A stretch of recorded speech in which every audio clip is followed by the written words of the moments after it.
रानी मुखर्जी बॉलीवुड की एक ऐसी एक्ट्रेस जिन्होंने एक टाइम पे शाहरुख खान, आमिर खान, सलमान खान, बच्चन बाप बेटे जैसे बॉलीवुड के सबसे पावरफुल लोगों के साथ काम करा और आगे चल के उसी बच्चन फैमिली को पब्लिकली नंगा भी कर दिया। अभिषेक बच्चन के साथ अफेयर से लेके ओपनली उन्होंने अमिताभ बच्चन और रेखा के सेंसिटिव रिलेशनशिप का मजाक उड़ाया।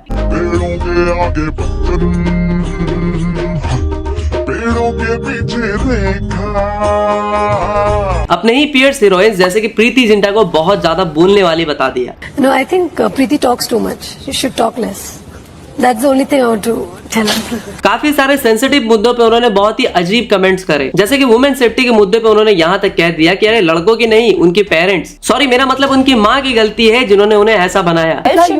You cannot go and tell hundreds of mothers out there how they have to bring up their children because it happens right there. It is women who are making these boys who are doing this. अपनी सबसे best friend यानी कि ऐश्वर्या राय की personal से लेके professional life में मौका परस्त होते हुए उनसे उनका लवर और फिल्में तक छीन ली। रानी की कहानी में धोखा, फरेब, अपनों के ही पीठ में खंजर घोपना, यहाँ तक कि उनके ऊपर होम ब्रेकर तक का टैग लगा जब उन्होंने एक बार नहीं बल्कि दो बार शादीशुदा मर्दों की रानी को काट कर खुद उनकी रानी बनने की कोशिश करी और सेकंड अटेम्प्ट में तो वो सक्सेसफुल भी हो गई और ऑलरेडी मैरिड मैन यानी कि YRF के ओनर आदित्य चोपड़ा से शादी भी कर ली। इसके अलावा कैसे डोमिनेटिंग रानी ने इंडिया मोस्ट प्रॉफिटेबल यूनिवर्स यानी कि स्पाई यूनिवर्स, जिसने अराउंड 3243 करोड़ का कलेक्शन करके मोस्ट प्रॉफिटेबल यूनिवर्स थी, रानी ने अपनी मनमानी और वॉर 2 में छेड़छाड़ करके उसे भी बर्बाद कर दिया। और ये तो कुछ भी नहीं है क्योंकि आज बहुत कुछ ढूंढ के लाया हूँ, तो इसलिए आइए आज डिटेल में बात करते हैं अपनी हर गलतियों के बाद मुकर जाने वाली रानी मुखर्जी की कंट्रोवर्शियल कहानी की।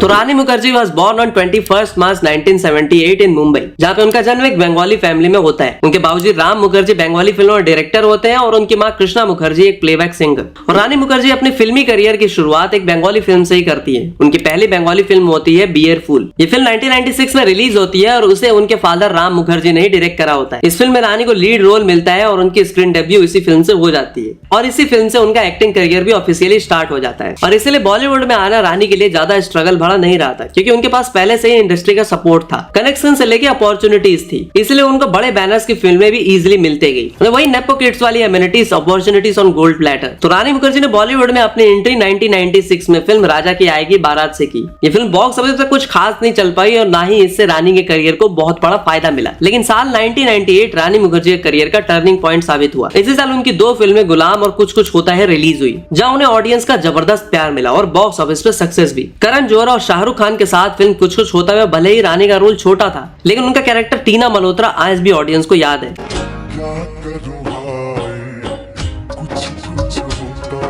इस फिल्म के बाद रानी मुखर्जी रातों रात एक बड़ी स्टार बन गई और इसी फिल्म के लिए उन्हें film fair best supporting actress का अवार्ड भी मिला। अर्ली 2000 में रानी मुखर्जी ने बॉलीवुड के लगभग सभी बड़े स्टार्स के साथ काम करा, जैसे कि सलमान खान, गोविंदा, बॉबी देओल, शाहरुख खान। सलमान और शाहरुख खान के साथ तो उन्होंने मल्टीपल फिल्में की। YRF से लेकर धर्मा जैसे बड़े प्रोडक्शन हाउसेस की पहली पसंद उस वक्त रानी मुखर्जी ही रही। अर्ली 2000 से लेकर मिड 2000 तक उन्होंने काफी सक्सेसफुल फिल्में दी, जैसे बादल साथिया, जिसके लिए उन्हें बेस्ट एक्ट्रेस का फिल्म फेयर अवार्ड वगैरह में मिला। चलते चलते, हम तुम, बंटी बबली और वीर जारा में उनके रोल को काफी अप्रिशिएट भी करा गया। अब इसकी भी एक स्टोरी है जिसमें हम आगे बात करेंगे, लेकिन फिल्म ब्लैक में उनके और अमिताभ बच्चन के बीच केमिस्ट्री की तारीफ तो हुई और कंट्रोवर्सी भी हुई। तो ईयर 2005 से लेकर आदित्य चोपड़ा से शादी तक उनकी फिल्में तो बहुत आई, लेकिन उन्हें कोई बड़ी सक्सेस नहीं मिली। बंटी और बबली उनकी लास्ट हिट फिल्म बनी। आदित्य चोपड़ा से शादी और उससे पहले उनके अफेयर भी काफी इंटरेस्टिंग रहे, जो कि उनकी फिल्मों से ज्यादा हेडलाइंस में रही, जिसके बारे में अब बात करेंगे।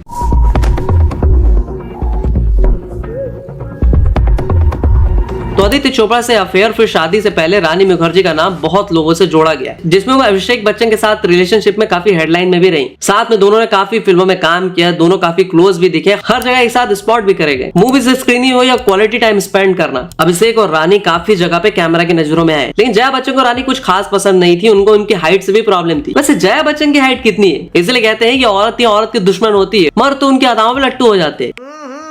राजा जी। खैर टॉपिक पे आए तो अभिषेक से ब्रेकअप का रीजन ये बताया गया कि अभिषेक बच्चन फिल्म ब्लैक में रानी और अमिताभ बच्चन के किसिंग सीन पे कुछ खुश नहीं थे और यही से इनके रिश्ते में दरार आनी शुरू हो गई और फिर कुछ टाइम के बाद ये दोनों एक दूसरे से अलग हो गए। लेकिन अभिषेक और रानी में एक और शख्स कॉमन थी, वो थी ऐश्वर्या राय। आदित्य चोपड़ा और रानी मुखर्जी का नाम बॉलीवुड के सबसे सीक्रेटिव और कॉन्ट्रोवर्शियल अफेयर में गिना जाता है। इंडस्ट्री के अंदर यह रिश्ता हमेशा एक खामोश लेकिन गर्म टॉपिक रहा। अब वैसे तो आदित्य चोपड़ा और रानी मुखर्जी एक दूसरे को रानी के डेब्यू से ही जानते थे। रानी मुखर्जी वैसे भी YRF की फेवरेट हुआ करती थी और उनके साथ बहुत सारी फिल्मों में काम भी किया था। लेकिन उस टाइम की खबरों के माने तो आदित्य और रानी के अफेयर उनके डिवोर्स से पहले ही शुरू हो गया था और वो वक्त था अराउंड 2006 या 2007 जब रानी मुखर्जी वाईआरएफ के साथ तारा रंपम पम कर रही थी। अब उस वक्त रानी मुखर्जी भी सिंगल थी, उनका भी अभिषेक बच्चन से ब्रेकअप होकर बैठा था। दूसरी तरफ आदित्य चोपड़ा की शादीशुदा लाइफ भी कुछ खास नहीं चल रही थी और रानी की एंट्री के बाद तो शादी खत्म ही हो जाती है। आदित्य चोपड़ा पहले से ही पायल खन्ना से शादीशुदा थे जिनका डिवोर्स 2009 में होता है। लेकिन बॉलीवुड सर्कल्स में काफी टाइम तक ये बात जोर शोर से चल रही होती है कि ये डिवोर्स सिर्फ म्यूचुअल डिफरेंसेस वाला सिंपल केस बिल्कुल नहीं था। इंडस्ट्री गॉसिप्स के अकॉर्डिंग पिक्चर के पीछे के सीन काफी ज्यादा मेसी था। इसी वजह से रानी पे घर तोड़ने वाले टाइप के विस्पर्स लगने लगे। कुछ आर्टिकल्स में यह भी लिखा गया कि रानी मुखर्जी जानबूझकर प्रोड्यूसर्स को वाईआरएफ स्टूडियोज में मूवी शूट करने के लिए बोला करती थी ताकि वो आदित्य चोपड़ा के क्लोज हो सके। लेकिन पहले रानी मुखर्जी ओपनली अपने रिलेशनशिप को छुपाती थी, यहाँ तक कि मीडिया में भी उन्होंने बोला था कि आदित्य चोपड़ा सिर्फ उनके प्रोड्यूसर्स हैं, दोस्त हैं और वो उनके साथ रोमांटिकली इन्वॉल्व नहीं है। लेकिन इतने कॉन्फिडेंट के साथ मना करना और फिर शादी कर लेना ये भी रानी के झूठ को बताता है। रानी मुखर्जी पर मैरिड मैन के घर तोड़ने के एलिगेशंस भी लगे, लेकिन ये फर्स्ट टाइम नहीं था जब रानी का किसी मैरिड मैन के साथ अफेयर रहा हो। दिलचस्प बात तो ये थी कि ये पहली बार था ही नहीं जब रानी मुखर्जी का नाम किसी शादीशुदा एक्टर से जोड़ के बताया गया हो। दरअसल 2000 के दौरान फिल्म हट कर दी आपने की शूटिंग के वक्त उनका नाम गोविंदा के साथ भी जोड़ा गया। रिपोर्ट्स के अकॉर्डिंग दोनों काफी क्लोज आ गए। ये भी कहा गया कि गोविंदा ने रानी को एक फ्लैट भी गिफ्ट करा। काफी टाइम तक दोनों एक दूसरे के साथ टाइम स्पेंड करते। कुछ मीडिया रिपोर्ट्स तो ये भी क्लेम करती हैं, एक रिपोर्टर ने उन्हें एक होटल रूम में साथ भी देखा था। उस वक्त गोविंदा ऑलरेडी शादीशुदा थे। तो बाद में सुनीता के प्रेशर के चलते गोविंदा ने फैमिली और बच्चों के लिए रानी से रिश्ता तोड़ दिया। आगे चलकर पॉडकास्ट में सुनीता ओझा ने रानी मुखर्जी की कड़ी आलोचना यानी कि उन्हें ब्रूटली एक्सपोज और क्रिटिसाइज किया। देखो मेरे बच्चे बड़े बड़े हो गए ना, मैंने यही बोला है कि see they get disturbed and I always say that ये सब तुम्हारी उम्र नहीं है। बट अभी क्या है ना कोमल, क्या होता है ना कि आजकल की जो लड़कियां आती है ना स्ट्रगल करने के लिए, they need a sugar daddy जिसका जो उनका खर्चा चला है। शक्ल 2 कौड़ी का है, हीरोइन बनना है, तो तुम एक्सपेक्ट क्या करते हो? फिर क्या करते हैं, फंसा लेंगे, फिर ब्लैकमेल करेंगे, यू नो। तो ऐसे लड़कियां बहुत आती है। बट देन तुम थोड़ी बेवकूफ़ है, तुम 63 का हो गया है, तुम्हारी एक अच्छी फैमिली है, सुंदर बीवी है, 2 बच्चे हैं बड़े बड़े, You can't do all this at the age। लेकिन गोविंदा ने थोड़ी सी समझदारी दिखाई और 2001 में गोविंदा और रानी का ब्रेकअप हो गया। इस एपिसोड के बाद रानी और भी ज्यादा प्राइवेट हो गई और अपनी पर्सनल लाइफ को पब्लिक से दूर ही रखना शुरू कर दिया। लंबे अफेयर के बाद रानी और आदित्य चोपड़ा शादी करना चाहते थे, बट यश चोपड़ा, उनकी मां पम्मी चोपड़ा इस रिश्ते के बिल्कुल ही अगेंस्ट थी और कहा जाता है कि वो पायल खन्ना के काफी क्लोज भी थे और वो आदित्य और पायल के डिवोर्स के अगेंस्ट भी थे। वो नहीं चाहते थे कि रानी मुखर्जी उनकी बहू बने और यही रीजन था कि यश चोपड़ा के जिंदा रहते हुए आदित्य चोपड़ा ने रानी से शादी नहीं करी। लेकिन 2012 में यश चोपड़ा के जाने के बाद 2014 में रानी मुखर्जी और आदित्य ने सीक्रेटली इटली में शादी कर ली। शादी के बाद रानी मुखर्जी के वाईआरएफ में इन्वॉल्वमेंट की भी न्यूज आई।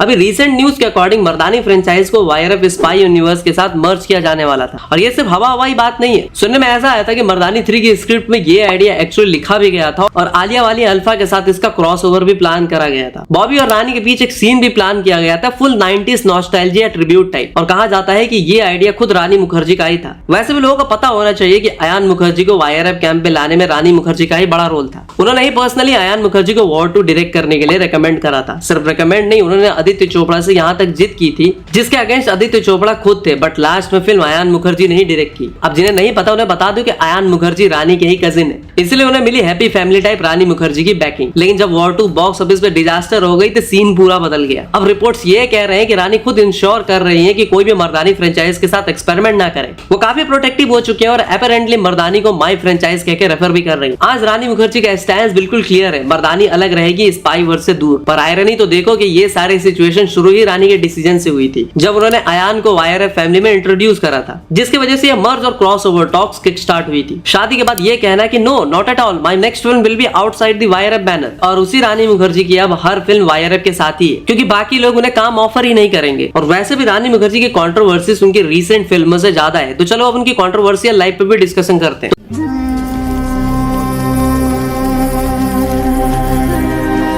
बॉलीवुड की लाइमलाइट के पीछे जो पॉलिटिक्स, इनसिक्योरिटी और पावर गेम्स चलते हैं, उनका एक काफी टॉक्ड अबाउट एग्जांपल रानी मुखर्जी का करियर माना जाता है। जो बाकी बॉलीवुड सेलेब्स की तरह मीडिया में उछल के सामने तो नहीं आए, लेकिन ये कंट्रोवर्सी किसी दूसरे से कम नहीं है। अब एक एक करके सब बताता हूँ। तो 2000 के दौरान जब रानी और ऐश्वर्या राय बेस्ट फ्रेंड हुआ करती थी, तब किसी ने सोचा नहीं था कि यही दोस्ती एक दिन दुश्मनी में बदल जाएगी। अब ऐसा कहा जाता है कि सलमान खान की वजह से चलते चलते को ऐस ने कुछ टाइम के लिए करने से मना कर दिया था, लेकिन उसका फायदा हुआ रानी मुखर्जी को, और ये सिलसिला फिल्म पहेली से लेके ब्लैक और वीर जारा तक चला। जहाँ ऐश्वर्या अपने दोस्त रानी से इमोशनल सपोर्ट खोज रही थी, वही मौका परस्त रानी ने उनकी सारी फिल्में छीन ली, क्योंकि ये सारी की सारी फिल्में पहले ऐश्वर्या को ही ऑफर हुई थी, पर किसी तरह से यह सारी फिल्में रानी मुखर्जी के पास चली गई। ऐश्वर्या ने यहाँ तक कहा कि रानी की तरफ से उनको एक कॉल भी नहीं आया, जिस वजह से उन्हें काफी हर्ट फील हुआ, और यही के बाद दोनों के बीच में दूरियां परमानेंट हो गई। कुछ सालों के बाद कॉफी विद करण उनको बहुत बार बोलते हुए सुना गया कि इंडस्ट्री की एक्ट्रेसेस के साथ उनकी वाइब मैच नहीं होती। उनके सारे बेस्ट फ्रेंड्स लड़के हैं, वो लड़कों के साथ ही हैंग आउट करती है और लड़कियों से बात नहीं कर पाती, क्योंकि उनके अकॉर्डिंग लड़कियां सिर्फ मेकअप, शूज और बैग की बातें ही करती है। लेकिन मुझे लगता है कि शायद रानी की हरकतों की वजह से ही उनकी कोई फीमेल बेस्ट फ्रेंड नहीं है। रानी का एटीट्यूड और डोमिनेटिंग नेचर भी बहुत बार उन्हें नेगेटिव स्पॉटलाइट में लाया है, जैसे कि कॉफी विद करण में प्रीति जिंटा पर उनका कमेंट, जहां उन्होंने प्रीति जिंटा के लिए कह दिया था कि वो बहुत ज्यादा बोलने वाली है, और उन्हें नसीहत देते हुए कह दिया था कि हर बात पर अपनी ओपिनियन देना और चुप रहने को बोल दिया था। No, I think Preeti talks too much. She should talk less. That's the only thing I want to tell her. जबकि करण ने सवाल उनसे नहीं करीना से पूछा था, रानी खुद बीच में बोल पड़ी थी। फिर ईयर 2012 में रानी मुखर्जी की फिल्म मैया का एक गाना आता है, जिसमें अमिताभ बच्चन और रेखा के पुराने अफेयर्स को कुरेदा जाता है, और ये इनडायरेक्ट डिग भी काफी लोगों को अनकंफर्टेबल लगता है, क्योंकि इंडस्ट्री में ऑलरेडी ये टॉपिक एक सेंसिटिव टॉपिक माना जाता है। पेड़ों के पीछे रेखा, जहां वो अमिताभ और रेखा की बातें करते हुए उनको कॉपी करते हुए दिखती है। इससे पहले ईयर 2007 में फिल्म लगा चुनरी में दाग के सेट पे जया बच्चन और रानी के बीच टेंशन की खबरें भी आई थी, और कहा जाता है कि ब्लैक के दौरान अमिताभ बच्चन के साथ क्लोज सीन्स और जया बच्चन को बिल्कुल पसंद नहीं आए थे। जबकि रानी मुखर्जी का कहना था कि अभिषेक बच्चन के साथ उनके ब्रेकअप के पीछे का असली कारण कहीं ना कहीं जया बच्चन थी। और ये सब तो कुछ नहीं, अभी तुम्हें इससे भी बड़ी और सबसे घटिया कंट्रोवर्सी बताता हूँ। तो ईयर 2012 में रानी मुखर्जी के भाई राजा मुखर्जी को लेके एक टाइम पे काफी सीरियस कंट्रोवर्सी होती है। रिपोर्ट्स के अकॉर्डिंग जब टेलीविजन एक्ट्रेस प्रिया मिश्रा राजा मुखर्जी पे मोलेस्टेशन के एलिगेशंस लगाती है, तब पूरा सीन ही हिल जाता है। ये कहा जाता है कि प्रिया मिश्रा राजा से मिलने उनकी कार में गई थी, क्योंकि उन्हें वायरस से रिलेटेड कोई काम या फिर स्क्रिप्ट डिस्कस करनी थी। लेकिन यहीं पे कहानी का मोड़ बदल जाता है। लड़की क्लेम करती है कि कार के अंदर ही राजा उनके साथ छेड़छाड़ करने की कोशिश करता है। उसके बाद मामला इतना बिगड़ जाता है कि राजा मुखर्जी को अरेस्ट किया जाता है, मेडिकल टेस्ट होता है, फिर सीधा पुलिस कस्टडी। रिपोर्ट्स में यह भी आता है कि राजा उस टाइम अंधेरी जेल में बंद थे, और बात सीधा कोर्ट तक पहुंच गई थी। लोगों को उम्मीद थी कि रानी मुखर्जी इस टॉपिक पर खुलकर स्टैंड लेंगी, लेकिन रानी की तरफ से कोई स्टेटमेंट नहीं आया था, जो कि डिसअपॉइंटिंग था। और यहीं से उन पे ये एलिगेशंस लगने लगे कि शायद पावर और इन्फ्लुएंस के चलते इस मैटर को दबाने की कोशिश की जा रही है। सोशल मीडिया पर भी रानी को काफी बैकलैश फेस करना पड़ा, जहां लोगों ने उनसे सवाल पूछे कि जब इंडस्ट्री में वुमेन सेफ्टी और जस्टिस की बात होती है, तो अपने ही भाई के केस में चुप्पी क्यों? और ये वही रानी मुखर्जी है जो तलाश फिल्म के टाइम रिपोर्टर से सवाल करती है कि क्या एक्ट्रेस को भी इक्वल पेचेक नहीं मिलना चाहिए। लेकिन राजा मुखर्जी के केस में ये भी देखने को मिलता है कि बॉलीवुड में पावर डायनेमिक्स कैसे काम करता है, और कैसे बड़े सेलेब्स के साथ जुड़ी हुई कंट्रोवर्सी अक्सर एक बाउंड्री तक ही पहुंच पाती है, और जस्टिस वो तो बिल्कुल सर्व नहीं होता। इतना ही नहीं, आदित्य चोपड़ा के साथ रिलेशनशिप के टाइम भी उनका वानी कपूर के साथ रानी का अलग कोल्ड वॉर बिहेवियर भी देखने को मिला था, और वायर अप सर्कल्स में काफी टाइम तक ये चीजें डिस्कस हुई थी, जहां रिपोर्ट्स के अकॉर्डिंग रानी शुरू से ही वानी को लॉन्च के खिलाफ थी, क्योंकि उन्हें लगता था कि आदित्य चोपड़ा और वानी के बीच क्लोजनेस बढ़ गई है। लेकिन सिचुएशन और भी ज्यादा ऑकवर्ड तब हो गई जब मैंने यार मनाना नहीं की रीमेक वानी को मिला, कि रानी मुखर्जी खुद उस गाने का हिस्सा बनना चाहती थी, और यही चीज रानी के लिए एक बहुत बड़ा ईगो हिट भी माना गया। और यहीं से बात इतनी बड़ी कि कुछ प्रोजेक्ट्स में वानी को साइडलाइन भी कर दिया गया। राजीव मसान का राउंड टेबल वाला वीडियो तो आपको याद ही होगा, जब डिस्कशन चल रहे होते हैं इंडस्ट्री में वुमेन सेफ्टी पे, कि कैसे कुछ सिचुएशंस में एक औरत खुद को कितना अनसेफ फील करती है। दीपिका और अनुष्का कामली और क्लियरली अपने एक्सपीरियंसेस और ग्राउंड रियलिटी एक्सप्लेन कर ही रही होती है, तभी रानी कहती है कि औरतों को खुद चेंज होना चाहिए, जिसको अनुष्का शेट्टी ने क्लियरली कॉल आउट भी करा होता है। और फिर आगे जाके रानी कहती है कि ऐसे लड़कों की जिम्मेदारी सिर्फ उनकी मदद की होती है। यहाँ पे रानी मुखर्जी जो औरतों को ब्लेम कर रही होती है कि वो ऐसे लड़के पैदा क्यों कर रही है। But then that's again about talking about like what women need to change rather than the other way. But around. Anushka, in life, we cannot always depend on how the other person is going to behave with us. We have to take responsibility of our own self. We've taken it a step further. Yeah. We're now talking about self-defense. I'm Right. saying, why should it even get to that stage? The environment should be so transparent that such things do not shouldn't happen even, so it easily. shouldn't even need to reach that stage where I need to learn how to defend myself, or I need to learn. Of course, I think all of those things are great. I should learn martial arts, or I should learn how to. You have to. But nip it in the bud. It's that situation itself Ritika, should not arise. you cannot go and tell hundreds of mothers out there how they have to bring up their children, because it happens right there. It is women who are making these boys who are doing this. अब वो ये भी कहती है कि लड़कियों को self defence और मार्शल आर्ट सीखनी चाहिए, तो मैं कहूंगा बिल्कुल सीखनी चाहिए। लेकिन रानी जी आप बताओ कि 8 महीने की बच्ची कौन सा मार्शल आर्ट सीखेगी? इन सब कंट्रोवर्सीज को जोड़कर देखा जाए तो रानी मुखर्जी उन बॉलीवुड पर्सनैलिटीज में नजर आती है जिनकी इमेज मीडिया में इतनी खराब नहीं है, लेकिन अगर अंदर एक बार झांक के देखे तो बहुत सारी कंट्रोवर्सीज, ईगो क्लैशेस और ब्रोकन फ्रेंडशिप का टैग हमेशा उन पे चिपका रहा है। और शायद इसी वजह से उनका सफर जितना सक्सेसफुल दिखता है उतना ही कॉम्प्लिकेटेड और डार्क भी माना जाता है। तो भाई ये थी रानी की कंट्रोवर्शियल कहानी। तो मैं मिलता हूं आपसे अगली वीडियो में, तब तक के लिए हर हर महादेव।